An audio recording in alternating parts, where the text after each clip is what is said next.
Some time later, Jesus went up to Jerusalem for one of the Jewish festivals.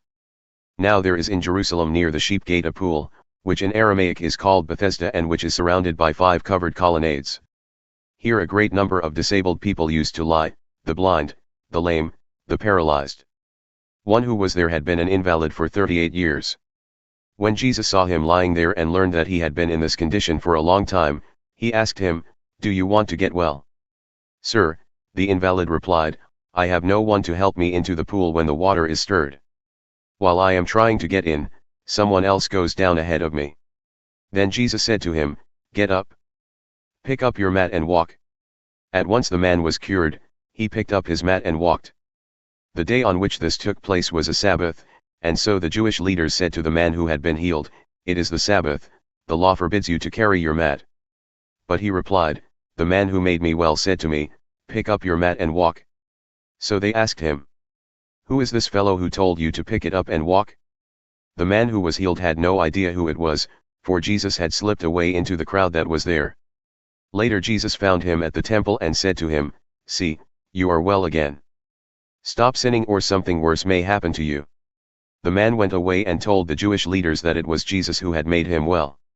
So, because Jesus was doing these things on the Sabbath, the Jewish leaders began to persecute him. In his defense Jesus said to them, "My Father is always at his work to this very day, and I too am working." For this reason they tried all the more to kill him.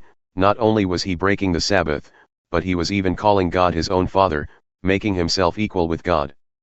Jesus gave them this answer, "Very truly I tell you, the Son can do nothing by himself, he can do only what he sees his Father doing, because whatever the Father does the Son also does. For the Father loves the Son and shows him all he does. Yes, and he will show him even greater works than these, so that you will be amazed. For just as the Father raises the dead and gives them life, even so the Son gives life to whom he is pleased to give it.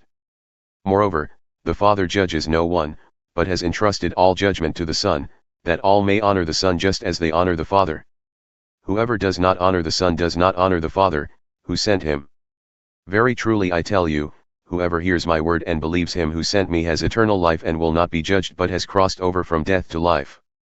Very truly I tell you, a time is coming and has now come when the dead will hear the voice of the Son of God and those who hear will live. For as the Father has life in himself, so he has granted the Son also to have life in himself. And he has given him authority to judge because he is the Son of Man. Do not be amazed at this, for a time is coming when all who are in their graves will hear his voice and come out, those who have done what is good will rise to live, and those who have done what is evil will rise to be condemned. By myself I can do nothing, I judge only as I hear, and my judgment is just, for I seek not to please myself but him who sent me. If I testify about myself, my testimony is not true. There is another who testifies in my favor, and I know that his testimony about me is true. You have sent to John and he has testified to the truth. Not that I accept human testimony, but I mention it that you may be saved. John was a lamp that burned and gave light, and you chose for a time to enjoy his light. I have testimony weightier than that of John. For the works that the Father has given me to finish, the very works that I am doing, testify that the Father has sent me. And the Father who sent me has himself testified concerning me. You have never heard his voice nor seen his form, nor does his word dwell in you, for you do not believe the one he sent. You study the Scriptures diligently because you think that in them you have eternal life. These are the very Scriptures that testify about me, yet you refuse to come to me to have life. I do not accept glory from human beings, but I know you. I know that you do not have the love of God in your hearts. I have come in my Father's name, and you do not accept me, but if someone else comes in his own name, you will accept him. How can you believe since you accept glory from one another but do not seek the glory that comes from the only God? But do not think I will accuse you before the Father. Your accuser is Moses, on whom your hopes are set. If you believed Moses, you would believe me, for he wrote about me.